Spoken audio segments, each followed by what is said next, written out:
নমস্কার, স্বদেশী ঘরকন্যা একটি ব্লগে আপনাদের সবাইকে জানাই স্বাগত। সবাই কেমন আছেন? আমি রাখি চলে এসেছি আজ নতুন একটা ভিডিও নিয়ে।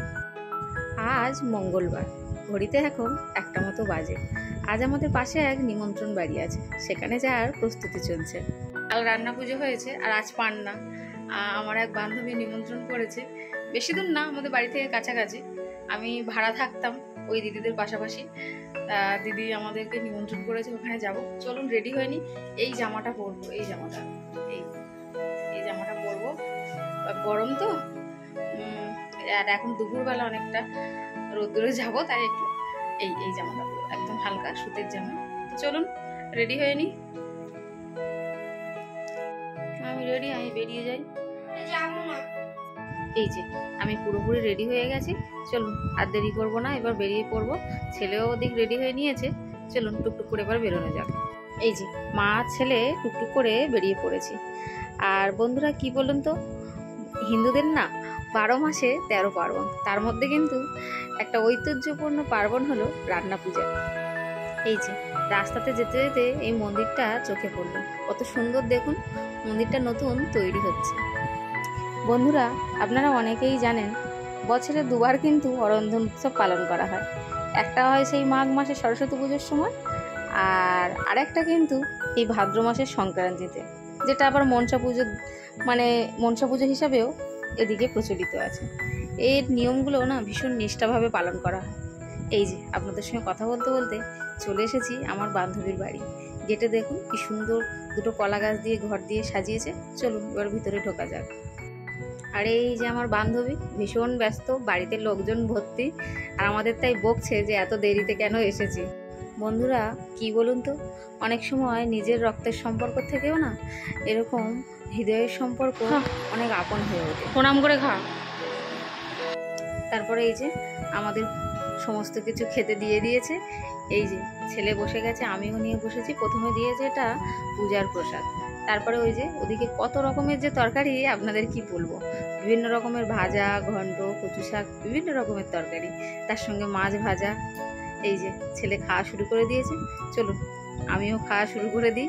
আর বান্ধবী এই যে ভীষণ ব্যস্ত, তাকেও যে একটু কাছে পেয়ে দুটো কথা বলবো সে সময়টুকুও সে পাচ্ছে না। যাই হোক, আজকের এরকম অনুষ্ঠানের দিন গিয়েছি, তাই আর তাকে কাছে পাওয়ার আশা করলে হবে না। এই যে কত রকম রান্না করেছে দেখুন।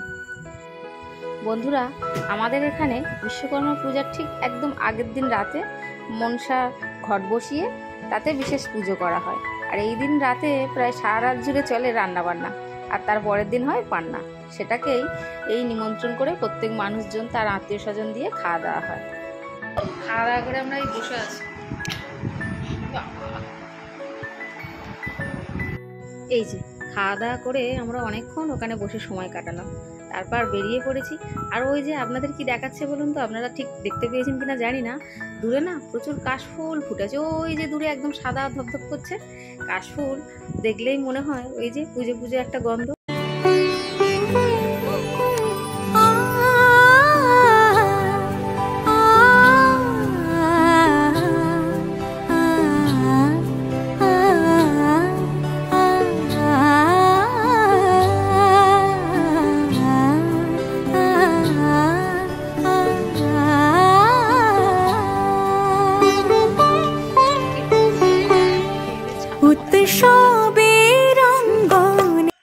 আমরা খাওয়া দাওয়া করে বাড়ি চলে এসেছি। আর সত্যি বন্ধুর বাড়িতে ভীষণ আয়োজন করেছিল, অনেক রকমের রান্না করেছে। খাওয়া দাওয়া করে আমরা বেরিয়ে এসেছি, একটু বসেছিলাম, তারপরে এই যে চলে এসেছি। টাটা। এই যে এখন সন্ধে 7টা মতো বাজে, আর এই যে দেখছেন এত রকমের রান্না, এগুলো পাঠিয়েছে আমার এক বান্ধবী। তার বাড়িতেও আমাদের আজ নিমন্ত্রণ ছিল। দেখেছেন কত রকমের ভাজা, পায়েস, এদিকে পিঠে, সমস্ত কিছু।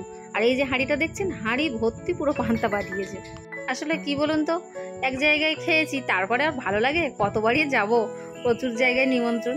তারপরে যাই হোক, এই যে ছেলেকে খেতে দিয়ে দিচ্ছি সব রকম দিয়ে সাজিয়ে। এই যে এটা পায়েস, এটা কচু শাক, এটা হচ্ছে কুমড়ো ঘন্ট, আর এটা ডাল চচ্চড়ি, ওদিকে ভাজা 3 রকমের আছে, আর মাছ ভাজা। চলুন ছেলেকে আগে খেতে দিয়ে দিই, ও অন্তত খেতে বসুক আগে। অনেকটা রাত অবশ্য হয়েছে, ওরা যেহেতু এসেছিল সন্ধ্যার দিকে। তারপরে এই যে আমিও নিয়ে বসে গেছি। কত দূর থেকে যে এই জিনিসগুলো পাঠিয়েছে কি বলবো আপনাদের। যাই হোক, যে পাঠিয়েছে তাকে অনেক ধন্যবাদ। তার পরিবারের সবাই যেন ভালো থাকে, সবাই সুস্থতা কামনা করি। বন্ধুরা, কতটা ভালোবাসা থাকলে তবে এই কাজটা করা যায় বলুন? আর এক বন্ধুর জন্য চিন্তা করে এত কিছু বয়ে যে নিয়ে এসেছে, তাকে ধন্যবাদ দিয়ে ছোট করব না। চাই তারা যেন সবাই ভালো থাকে। এই রান্না পুজোর আয়োজন আমার বান্ধবী নিজে হাতেই করে, একা হাতে সব কিছু বাজার করা, রান্না করা, সমস্ত কিছুই করে। আর আপনারা জানেন এর রান্না পুজো খুবই সমস্ত কিছু ধুয়ে পরিষ্কার পরিচ্ছন্নভাবে করতে হয়। যাই হোক, ও কিন্তু সমস্ত রান্নাবান্না করেছে, খুব ভালোও লেগেছে। আর তোমাদের দাদাভাই প্রত্যেকটা রান্নার তো ভীষণ প্রশংসা করছে, কারণ প্রত্যেকটা রান্না সত্যিই খুব ভালো হয়েছিল। তোমাদের দাদাভাই তাই বলছিল যে ওই যে নারকেল ছাই করেছিল ও, সেটা খেয়ে তো বলছে আমার মায়ের হাতের রান্নার কথা মনে পড়ে গেল। যাই হোক, ও যে এত কষ্ট করে পাঠিয়েছে। চলুন আমরা এবার খাওয়া দাওয়াটা সেরে নিই। এই যে দেখুন কত রকম যে সাজিয়ে নিয়ে বসেছি, আমি কি বলবো, এত রকম খেতে পারবো না। আর এই যে কচু শাকটা তো খুবই সুন্দর হয়েছে খেতে, প্রত্যেকটা রান্না ভীষণ ভালো হয়েছে। তো যাই হোক বন্ধুরা, পূজার এই প্রসাদ খেতে খেতে আজকের ব্লগটা শেষ করছি এখানে। সবাই ভালো থাকবেন, সুস্থ থাকবেন, সাবধানে থাকবেন। আর আজকের ব্লগটা কেমন লাগলো সেটা আমাকে অবশ্যই কমেন্টে জানাবেন। আর ভালো লাগলে একটা লাইক করে দেবেন। দেখা হবে খুবই শিগগিরই পরের একটা ব্লগে। টাটা বন্ধুরা।